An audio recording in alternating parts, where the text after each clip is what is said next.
Hey, this is Skipan. I'm still in quarantine, but this time it's at my house. Luckily, I was able to leave that hotel quarantine after 6 days, which was an interesting time, but back home, and I wanted to try different streaming setups. I gathered a few different things like the Camlink 4K and stuff like that over the holiday season, so I'm trying to, you know, slowly improve my streaming setup, and I'm also using other Elgato products like that the kind of like desk view is with the um, epoccam, they call it. It's an app that you can use your camera on your like iOS device to stream something. And then I'm also using for the iPad, like mirroring the screen. It's called the Stream Link, I think it's called. And right now, it's still pretty laggy. That's one of the complaints that I've heard about it. As you can see, like from my desk cam to the actual app, there's quite a bit of lag, but I figure for drawing, it's not too bad. Maybe you could still get a good idea of what I'm doing.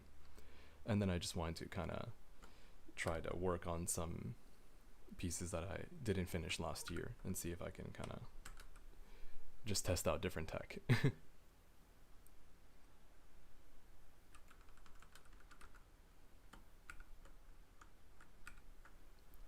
Also, I ended up switching the keys on my Air 75 to the brown switches, and it's a much better experience. That's something that I might cover in a video, or I might just do a little short or something. But brown switches on the Air 75, much better experience. It was already a good experience to begin with, but this kind of brought it to the ideal level that I was thinking about.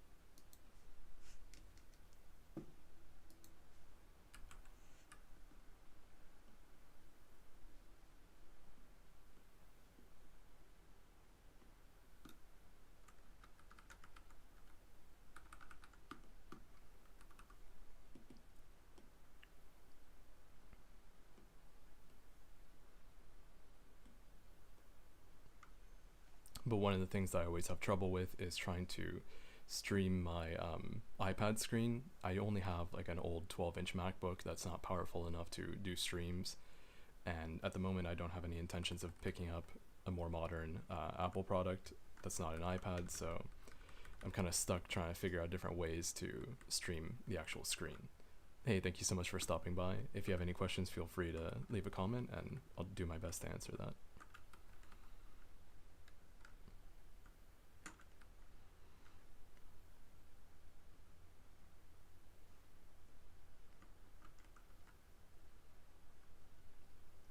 Yeah, I've been doing pretty well, like all things considered.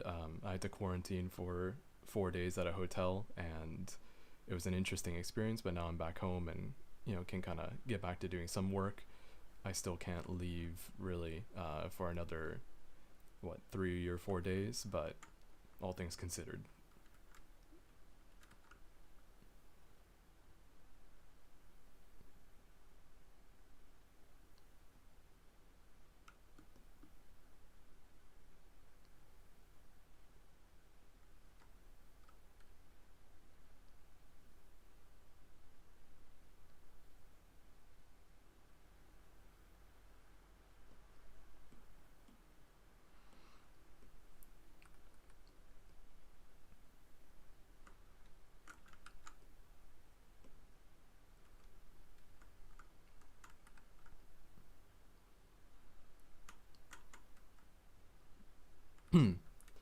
But yeah, it's been hard to try to find a good way to stream the iPad screen on Windows. If anyone has any suggestions for that, I'd love to hear them. Wireless, it always introduces some lag, and it's not always the best connection. Like a wired connection is obviously going to be much better, where you plug it in and it's going to be recognized by like OBS and other stuff much easier than a wireless connection.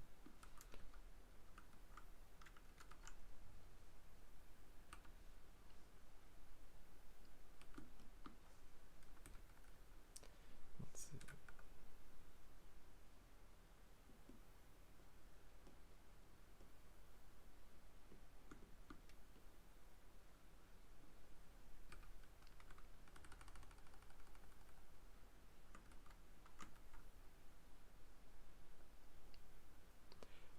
did end up bringing back my Cintiq 13 HD.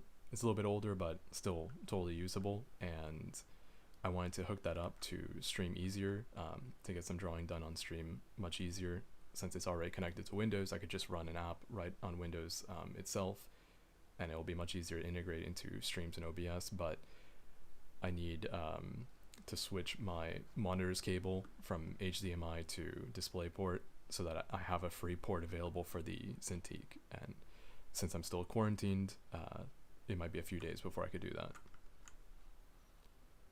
But once I could get that done, I think it'll be interesting to stream on like Paint Tool Sci and Photoshop and other stuff that you normally wouldn't be able to do on iPad.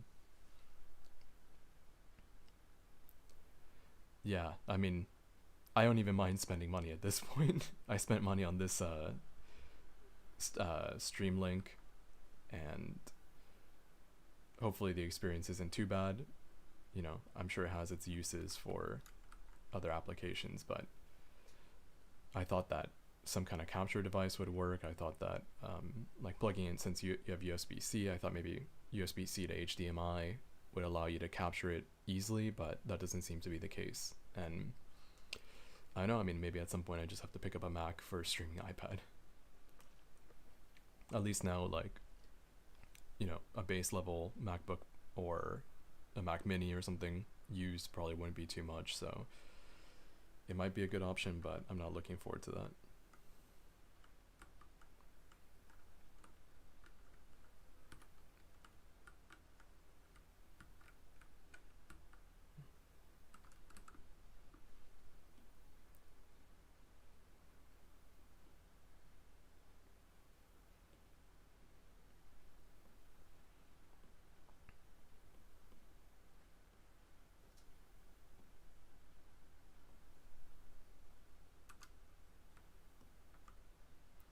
And also just trying to get back into the swing of things. I was away for about 2.5 weeks and then quarantined for 6 days, so I need to kind of refresh myself, get back into working on different projects and work and all that. But hopefully new videos will be out soon as well. And I don't know, you know, maybe some of you might have noticed, but I switched my desk around. I've been wanting to do this for a while, and I thought finally, since I have some time and a fresh start with a new year, turn the desk around. I think this is going to be much better for like streaming as well as filming videos and different things like that.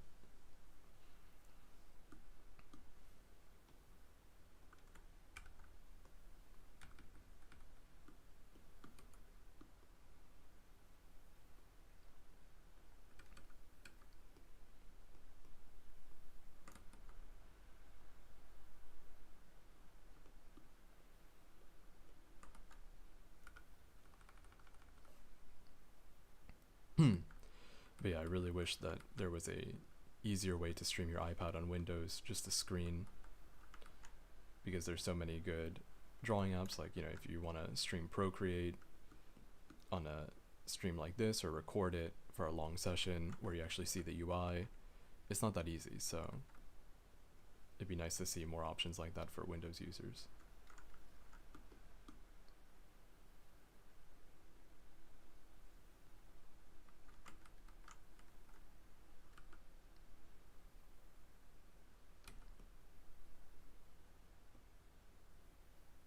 Thank you so much. It's an older piece that I had on like my iPad Mini 5 even.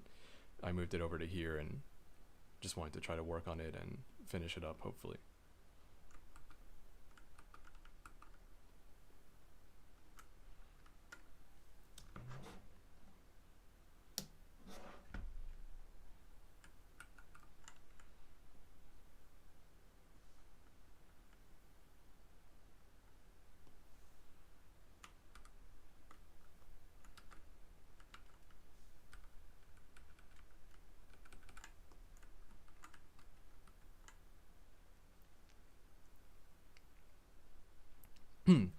Yeah, I was just hearing different things about NFTs yesterday, and I don't know. I'm not too much big into it. Like, I'm not saying that I'm against it completely. But right now, it's not something high on my list. There's a lot of other things that I'm interested in, but as an experiment, I guess, it'd be interesting to do for YouTube and like kind of see what the whole process is and actually give it a try. Then I'll be more informed on my decisions, but in general, I'm not super interested in it. As far as Procreate and Clip Studio Paint, by far I like Clip Studio Paint just because it's so fully featured. You have so many tools on there, and when it comes to iPads, I think it's the most like comprehensive and powerful app. On desktop, you have many more options, but because Clip Studio Paint on iPad functions exactly the same as it does on desktop, it's a great option for professionals and even people that want to really get into digital art. Procreate is still a very good app. I think that there are certain features that are missing for me, at least, to use it professionally or to use it comfortably, but I think it's very intuitive. I think you can just pick it up and get started drawing on Procreate without any digital art experience, whereas Clip Studio Paint has a much higher kind of learning curve. There's a lot that you want to learn and experiment with before you maybe take it on stream or do a job with it, But once you kind of get over that learning curve and you know all the functions and features, it's so much more powerful than Procreate. I don't even know really the situation in Japan with like NTFs and stuff, but since it's online, I'm sure that there's no issues. But it would be something to look into, I guess.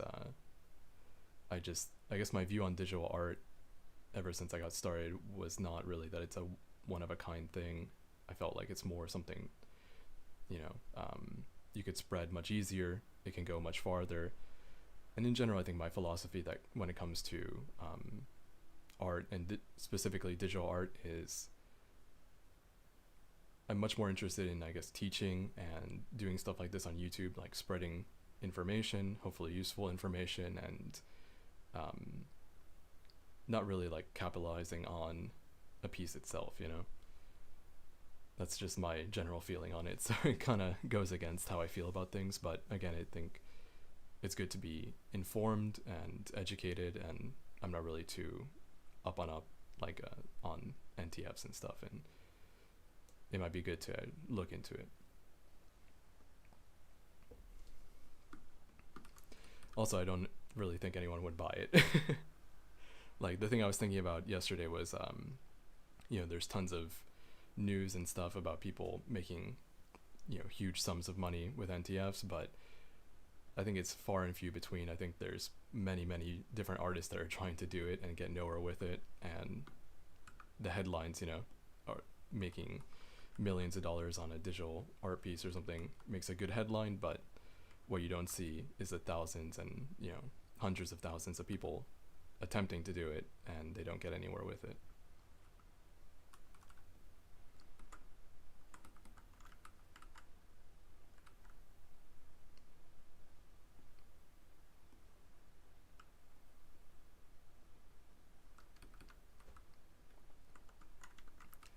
And I think that's kind of why YouTube more appealed to me, is you can reach an audience that's much larger and kind of spread a lot of different information or techniques and cool ideas. Even one of the biggest things was that little controller.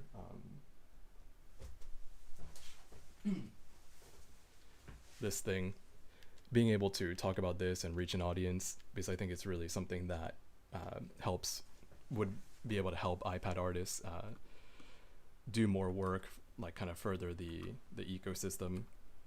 And I'm really glad that I was able to spread it in this way that can reach different kinds of people, and hopefully people can take advantage of that and improve their workflow with it as well.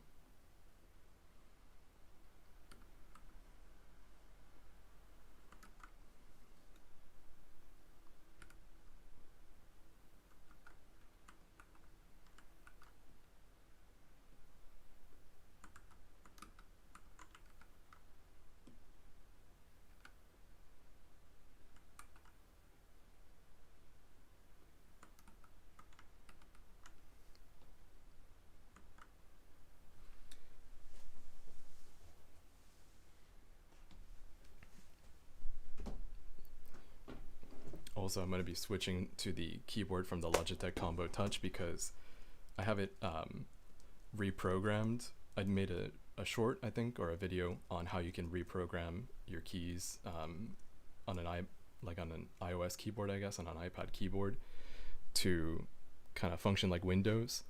And for whatever reason, it doesn't take on other Bluetooth keyboards, but on this one it works and it's fantastic. Kind of being able to use what would be shift or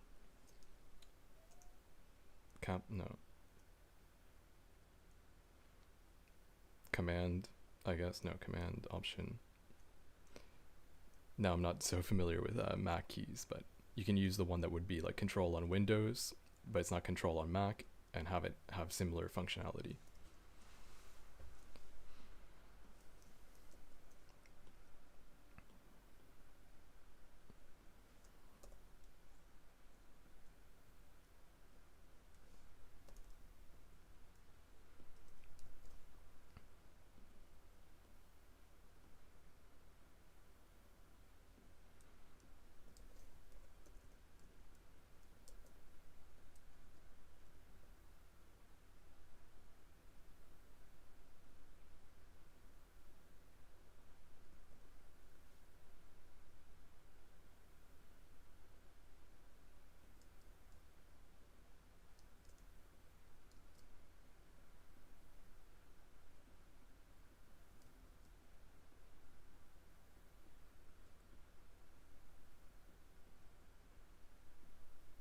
And I think the other thing about NFTs, now that I'm kind of remembering the thoughts I had yesterday, was, art is always politics.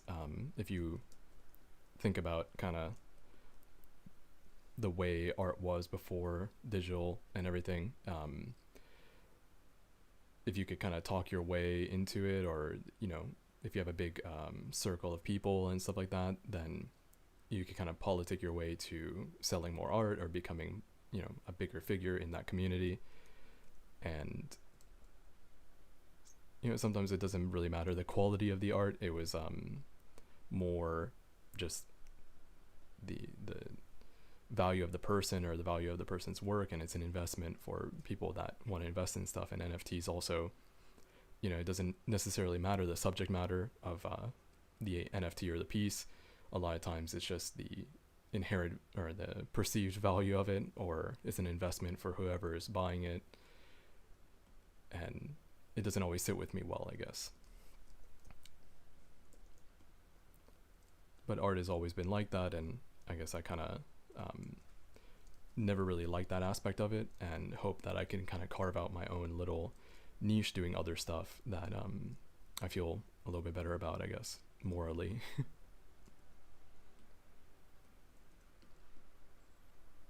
And I think stuff like, Patreon and other ways that creators can still make a living without kind of using the older systems of art is really nice, that we have access to things like that. And hopefully something like that will work out for me as well.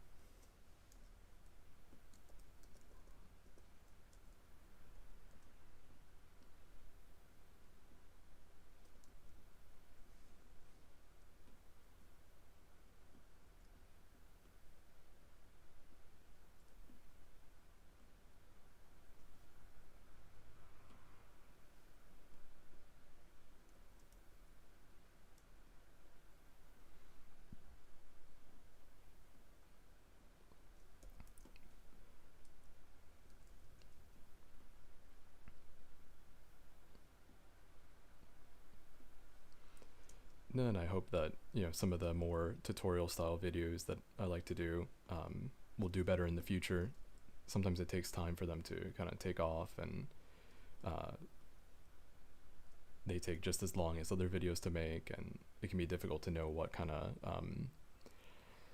where I should put my time, so that this can be kind of a business and something profitable, but also something that is fun and enjoyable, and something I don't feel bad about, because I've definitely felt bad about YouTube and art and other things in the past, just because it's always about compromise. But if you compromise in a way that doesn't make you feel good, then is it really worth it? Stuff like that.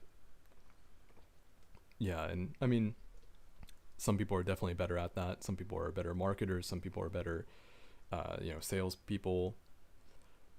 And there's all kinds of artists. There's all kinds of aspects, and it just doesn't feel like something for me. But if you do have a chance to make money off of it, then that could be life changing, or at least kind of career changing. Could definitely help launch different programs, different series or different projects that you might be interested in doing. And yeah, I don't know. I think I have to be a little bit more informed before I make a decision on it.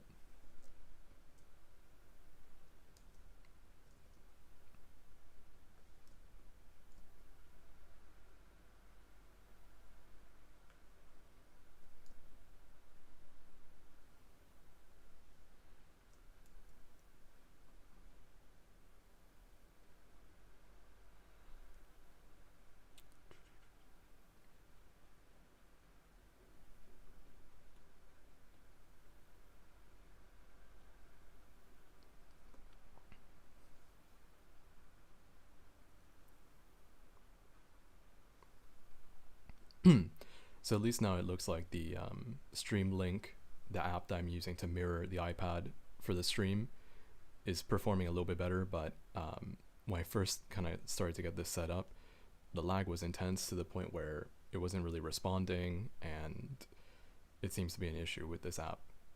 If you see with the desk cam that I have there, there's quite a difference between what I'm doing and what's actually appearing on stream.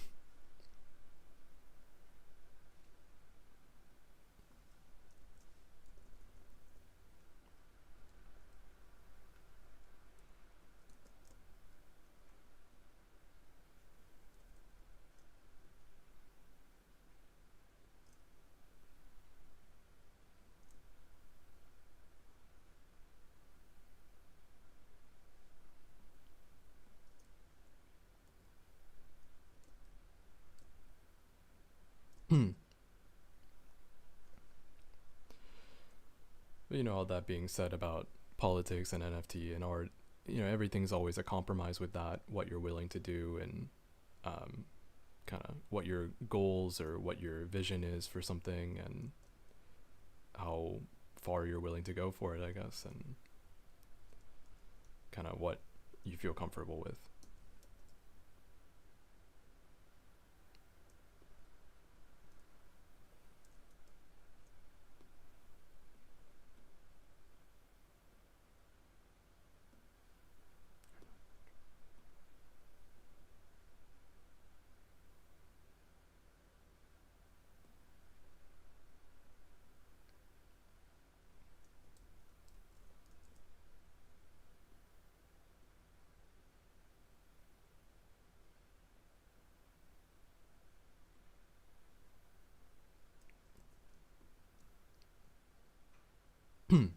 I've made a video on this mesh transform before, but it's one of my favorite functions in Clip Studio Paint that I think only Art Studio Pro on iPad has something similar, but it's such a powerful tool to kind of adjust things to your liking. And the fact that you can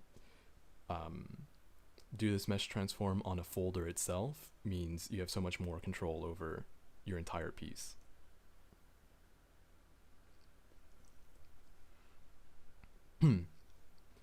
And it's one of the great things about digital art is you're not stuck with whatever you laid down at first, But at the same time, it's something that you have to know when to stop, I guess, because you can always try to improve and edit things, try to change them, make them slightly more perfect, and you can spend a lot more time than you need to trying to fix 1% of, I guess the way that I usually describe it is that you can spend 90% of the time of a piece trying to get an extra 1% or an extra 2% of quality.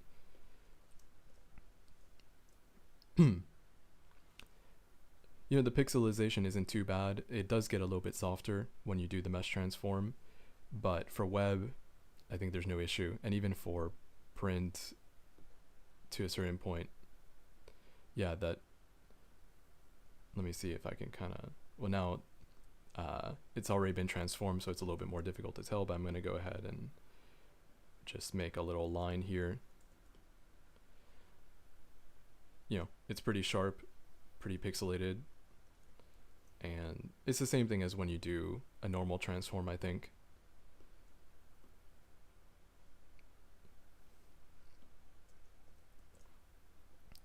It gets a little bit softer, especially with these complicated lines like the end of the stroke. These less kind of more basic lines, the less complicated ones, aren't affected as much, but once you zoom out to a reasonable place, it's very hard to tell. So I think for web, totally acceptable, and for print, I guess if you have a much larger canvas and you're printing smaller, it's not going to be as much of an issue. If you're trying to enlarge in what you made, then you could probably start to tell a little bit.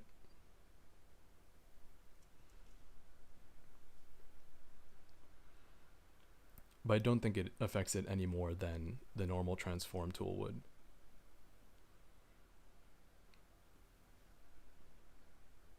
You always get a little bit of that loss in quality when you're doing something like this.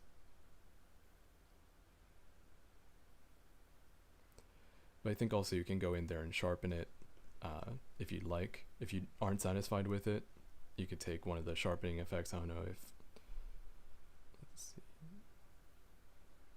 Yeah.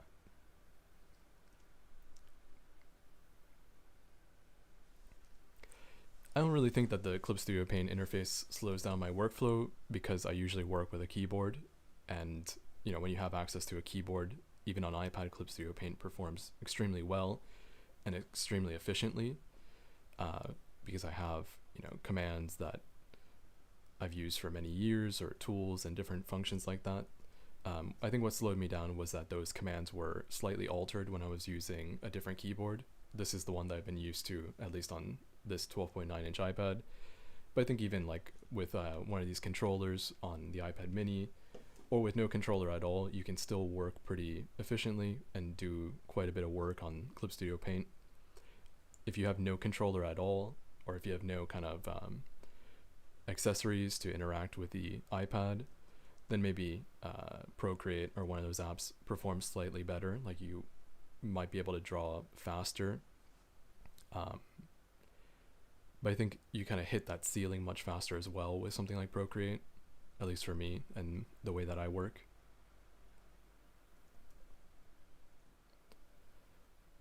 And in general, I mean, it's been an extremely good experience for me ever since it came out, and to the point where I pretty much don't draw much on desktop anymore.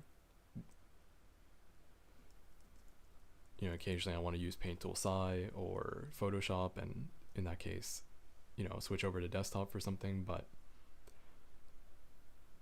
talking about compromises and all, I think this is the best compromise, because you get a super small, portable, light and responsive device, and you have to give a little bit of a trade-off with kind of the subscription fee and also some of the ways that you interact with it. But for the most part, I think it's a compromise that's well worth it.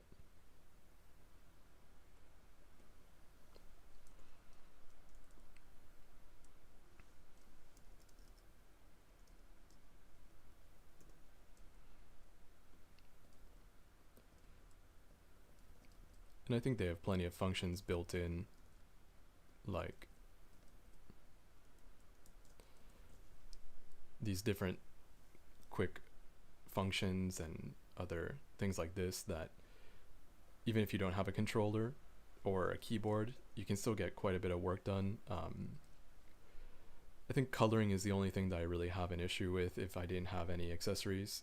For line work and definitely for sketching, it's not as necessary. But when I get into my more complex coloring, I always want to switch between things, and if every time I have to go do something, I have to go, stop what I'm doing, go over here, switch something, come back, it starts to get a little bit arduous and like time consuming.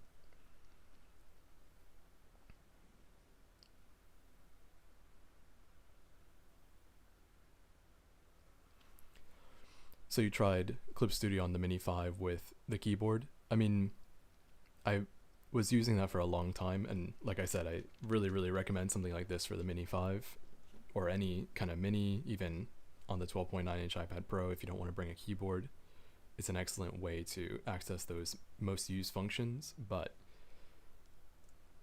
what kind of what do you think you felt was slow? Was it the responsiveness of actually like pressing a key and something happening, or your workflow was still slow?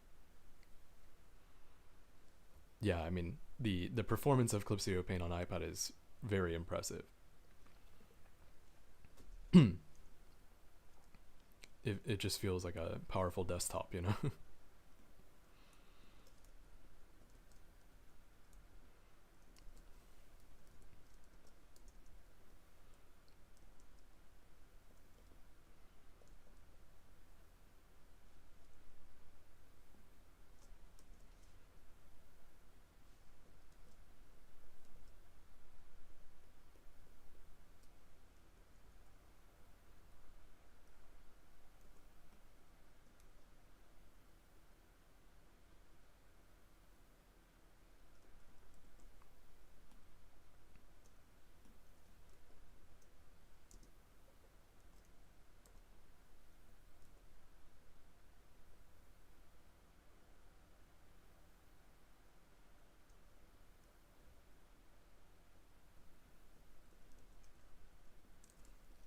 Yeah, I'd say on the Mini 5, when you went to go try to transform something like a layer folder or move that layer folder within the canvas, sometimes it would slow down, but with normal drawing, I never really experienced too much slowdown.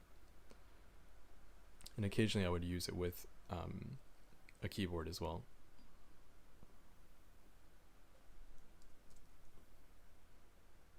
And even this, like, I mean, I know that on desktop you have this kind of functionality, um, but considering that you don't have a mouse and that Clip Studio Paint was released far before, I think, some of the improvements that were made on an OS level, being able to scroll through like this, and you know, it was such a nice kind of intuitive, might be the like in the right direction for the word I'm looking for, but it fit within iOS's limitations, but performed very well. Like, kind of, it outperformed my expectations while still being within the limitations.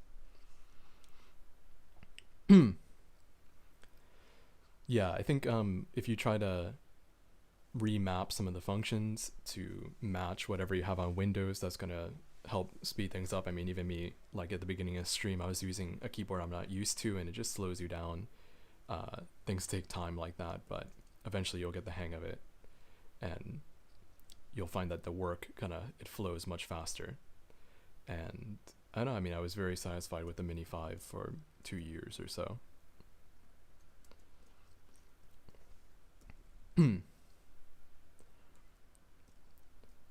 Yeah, I did find that sometimes, you know, my brushes that I was using on my Cintiq on Clip Studio Paint didn't function the same as they did on iPad, so you might have to make some tweaks to stuff like that.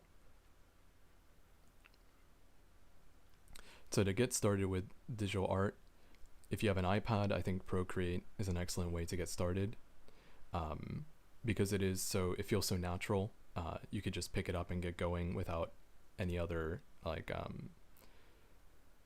technical knowledge, I guess. If you have an Apple Pencil in the iPad, it feels like drawing on paper, but much more complex. And other than that, like Sketchbook, if you're on Windows or Android, Chrome OS, other platforms, Sketchbook is pretty good. It has a similar kind of feature set, and it's not as complicated to begin with, but then, you know, once you get started and learning, it has a rich feature set.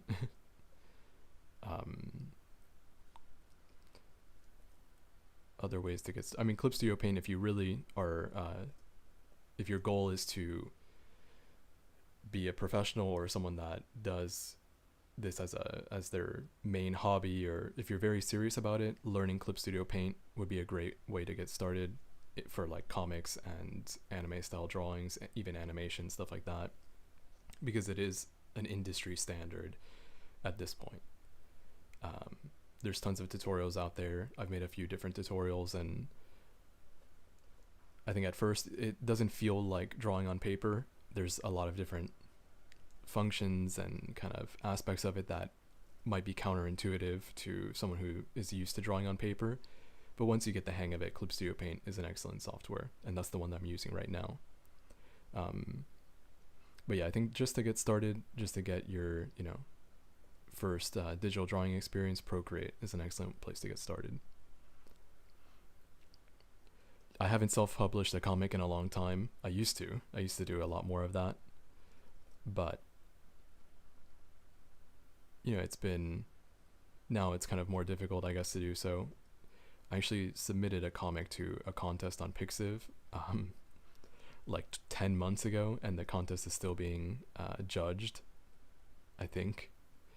So I was hoping to kind of release that on other platforms, but I don't want to take myself out of the running, even though it's just a small contest and a small comic and all.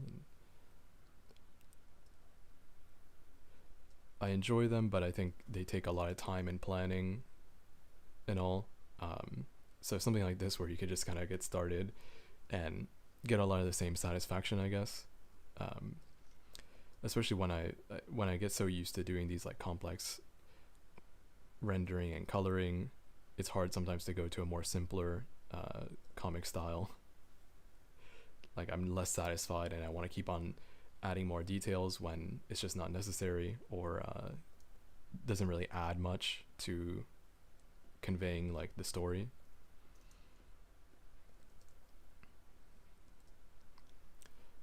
But doing more kind of comic related videos and comic related pieces would be nice. I think it's just about kind of finding the time and a idea or project that I feel passionate about, because if not, it's not going to be as fun when you're kind of in the middle of it.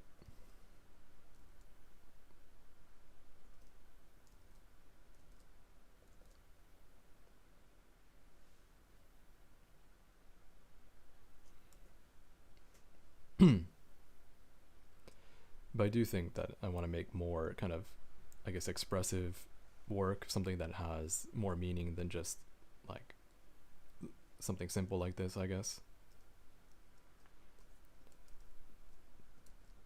Of course, you could do an illustrative piece that, like an illustration that has a lot of emotion and feeling, but if you want to convey something, a comic is going to be a great way to do so.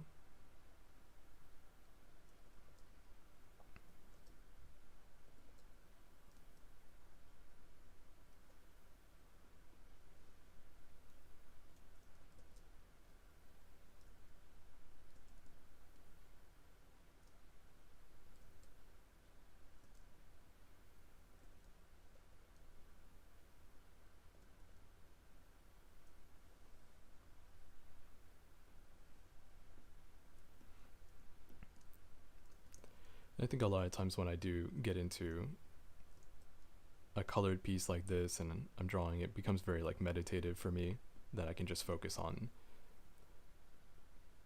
doing different coloring techniques and all. And it's probably not the best way to approach it, because you spend a lot more time than probably necessary. Like it's good to, I guess, decide what you're trying to accomplish with a piece, not just keep on going and going and going, or have no kind of goal or no reason for doing it. I feel like a lot of times I just jump into something with nothing behind it, just wanting to draw and all, because I do enjoy it, I do like doing it. But when you have a clearer goal, some kind of finish line, something like that, I think you end up feeling a lot more accomplished when you're done with it, and you also have that maybe clear stopping point. I think it's something that I have to work on a little bit more.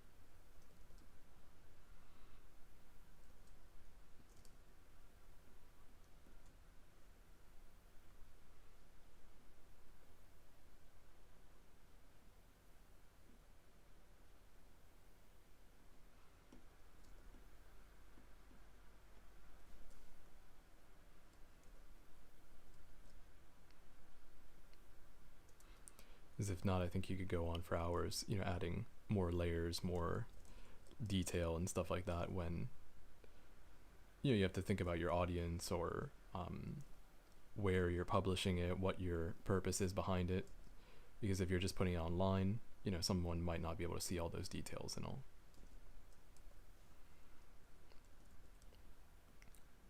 But there is an element of just, this is what I like to do, and so I'm gonna do the thing that I want to do.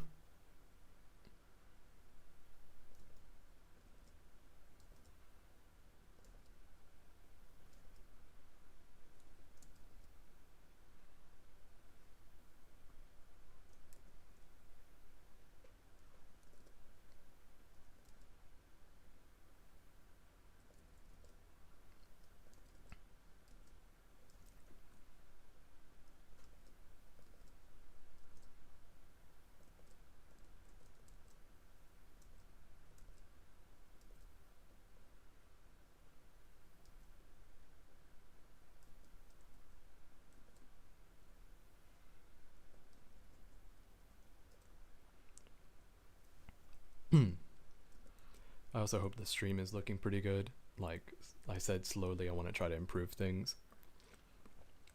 I got different things to help with the streaming, and I think if I get my Cintiq hooked up, then that will be a great way to kind of do a more regular stream.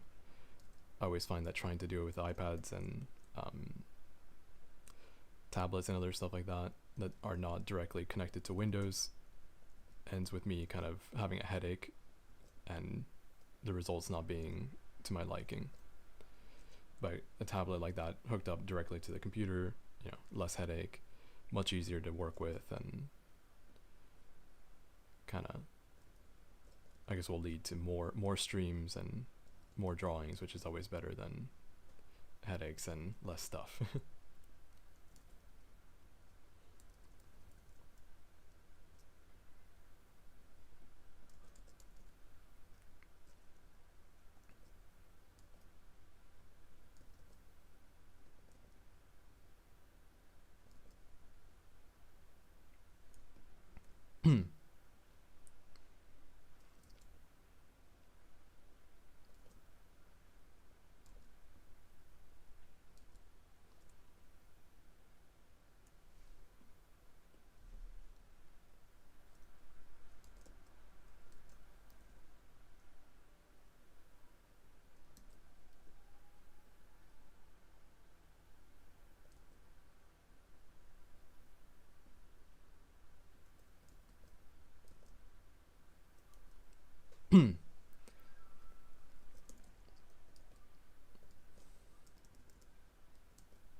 And if anyone has any questions, definitely feel free to ask.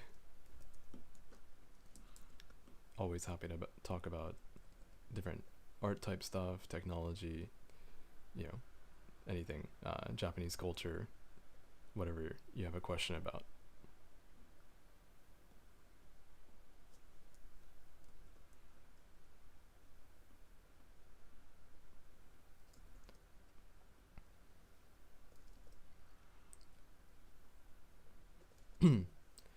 Also, let me know if this is a good time kind of for viewing a stream like this. That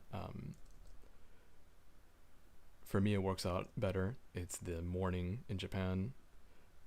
It seems like a lot of my viewers are like more online kind of towards the middle of the night here, which is kind of difficult for streaming. You know, you're trying to get to bed and all, whereas this time is like perfect. And I don't know how many people are actually active on YouTube at this time, but you know, it'd be nice to see if this time works for different kinds of viewers, or maybe later on in the day. You know, always interested in trying to figure out the best time for that.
You know, also I wanted to try to make a little bit better setup for videos and streaming, have nicer backgrounds and different things like that.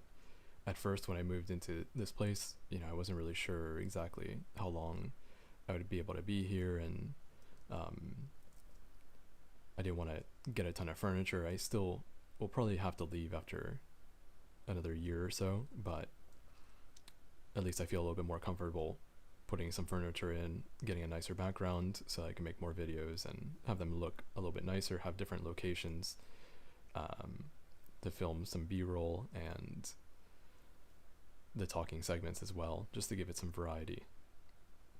So hopefully, within now that I'm still in quarantine and can't do too much, I'm going to look up some different furniture, see what I could put behind me and in this room.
I mean, Japan is probably one of the safest places you could go to. um, I've come here many times before I lived here on my own. I mean, of course, I have a lot more connections and uh, friends and different things, so it didn't feel, as daunting as maybe coming completely on your own. But I think it's an experience that is well worth it. And on your own, at least you get to do the things that you want. If you're coming with friends or family, they might not want to do everything that you are interested in doing. And it's a lot easier to move around too. I think if you're by yourself, that you could get train tickets that are kind of like an unlimited pass, depending on, I guess, where you're from and how long you intend to stay. But the JR Rail Pass allows you to travel on most of the trains that they have here. And, it's a relatively good cost if you're going to ride the bullet train. At least twice. I think it cost about the price of 2 Shinkansen tickets, and you could go just about anywhere.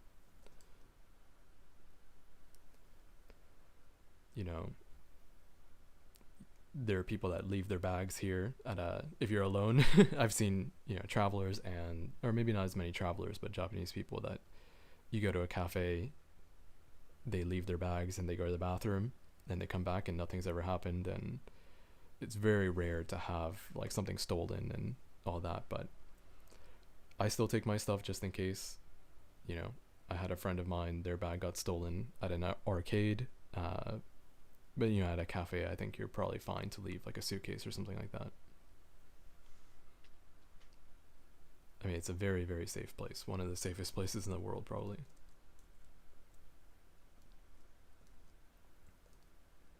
And then a lot of the signs are in English, and people are very friendly to travelers and all. Unfortunately, right now, it's not really an option for most countries. Probably right now, this moment, no tourism is allowed, but hopefully in the near future, maybe while things are still a little in the recovery process, you might be able to get a good deal on a ticket or something. Who knows? And especially if you come during like the off season, if you could take time off of work or school and kind of visit when there's no touristy stuff like summer or winter break, spring break. If you kind of if you come at a time that's not around then I think there's much less people in the kind of touristy areas or in the nicer areas that people tend to visit. I always like in the fall is one of my favorite times. And I think there's less kind of tourism going on. There's less people.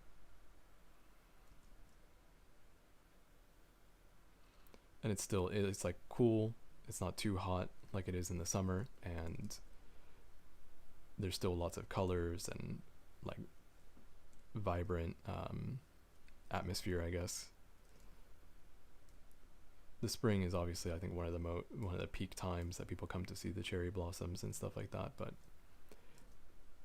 if you like fall colors, I mean, it's beautiful.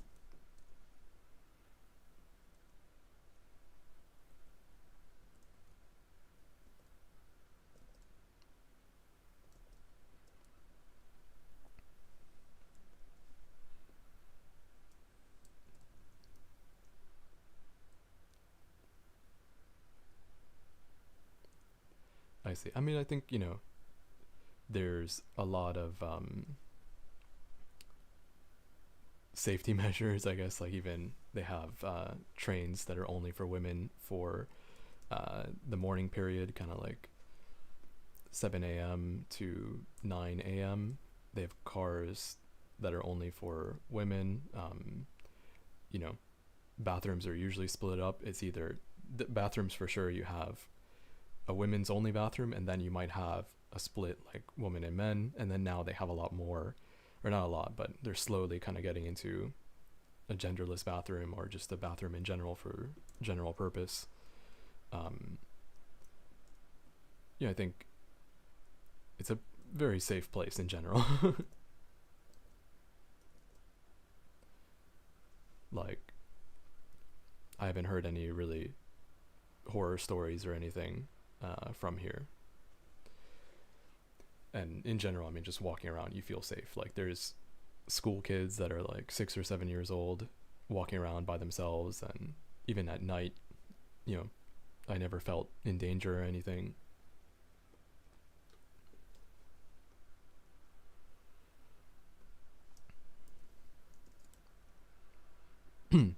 And there are some even hotels. They have hotels that are only for women here.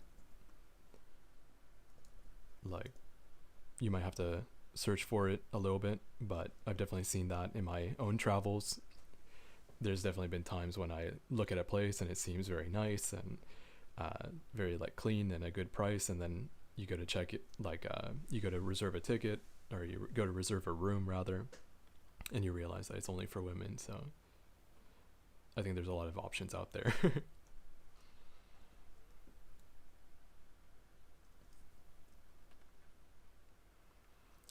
Yeah, I'd say more the difficulty could be if you have certain dietary restrictions, if you know, um,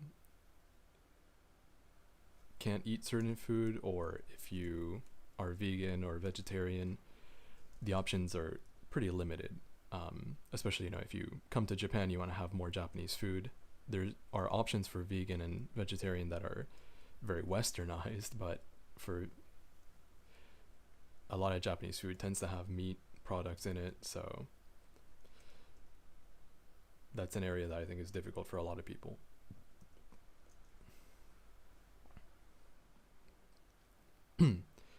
That I have a friend that wants to come visit Japan that's vegan, and I'm always trying to search for a good place, but it's very difficult, especially once you get out into the countryside, which is worth visiting if you've never been here and you plan to come here. But I think it's hard to find a place that's going to be kind of able to serve you a full meal.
And I even think now, like, there's quite a few Airbnb and stuff like that here, with different options, and kind of one of the hardest things might be the hotel, just trying to find a good place to stay and all. But there's tons of options, from hostels to Airbnb, and then hotels that probably you are familiar with, you know, chains that are from all over the world and all.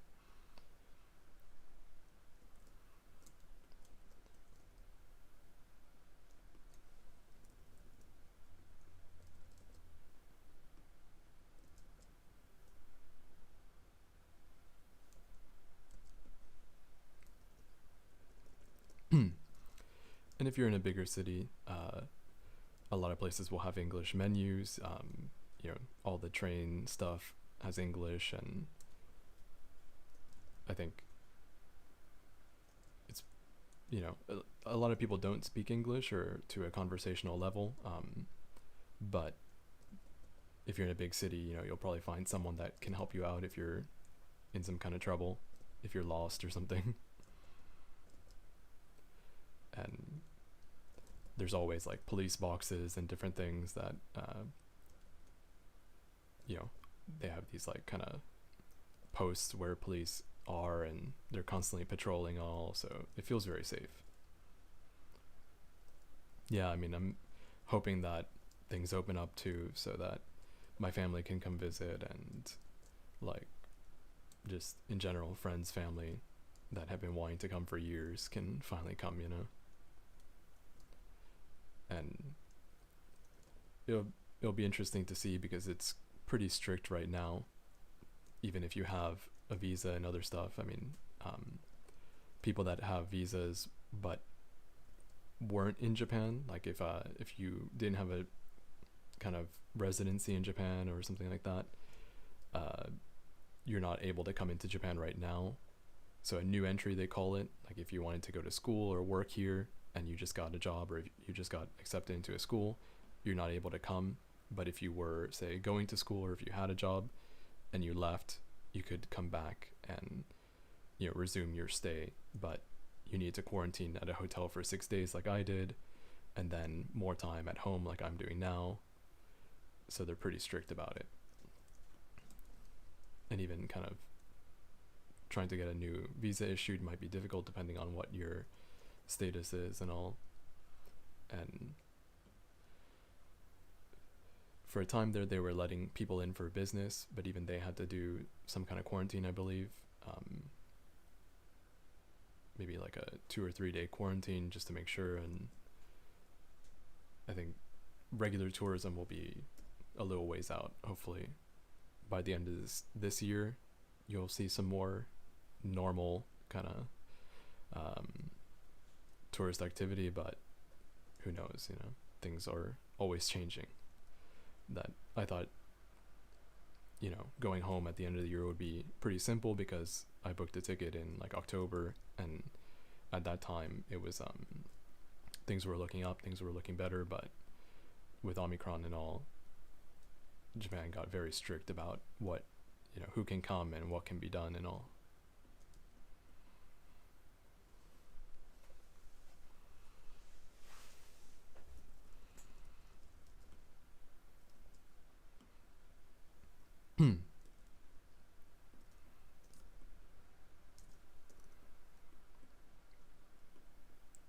And it depends on where you're from. There are some places, I think, for a time, like Australia had tourism open, and some other countries had tourism open, but not every country has the same kind of status or privileges, I guess.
That's one thing I used to do, is blur kind of the edge of the eyes.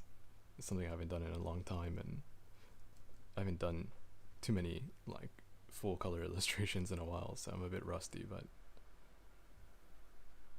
let me try this out again for the first time in a while.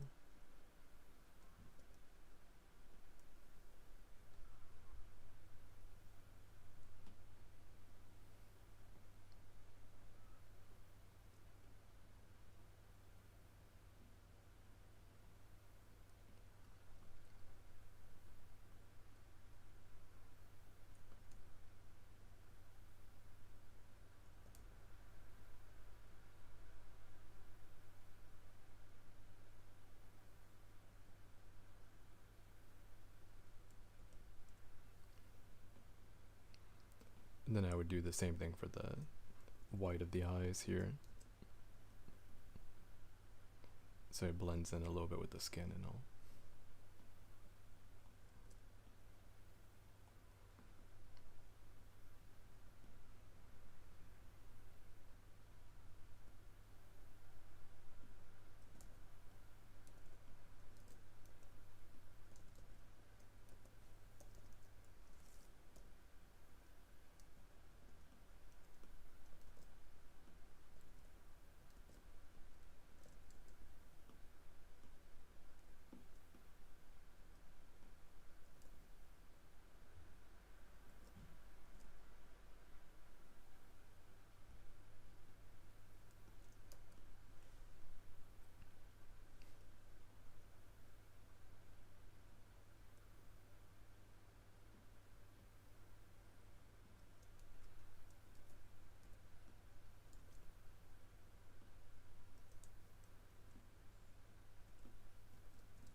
Alright, well, I think I'm going to leave it there for today. Just wanted to test out some streaming stuff. I spent a lot of time trying to set up different cameras and all, and unfortunately I couldn't get exactly what I wanted to, but hopefully next time I'll be able to get like 2 or 3 nice cameras going, as well as the actual screen of whatever I'm drawing on. And I think I want to try to do some more regular streams around this time, like maybe a little bit earlier. Like I said, things got a little bit later as I was testing stuff out, but I'll be back with new videos as well pretty soon. If you have any kind of questions or comments, you could leave them in one of my videos or on Instagram, Twitter, anywhere, and I'm always happy to talk about art and technology. I'm Skipen, and I'll see you next time.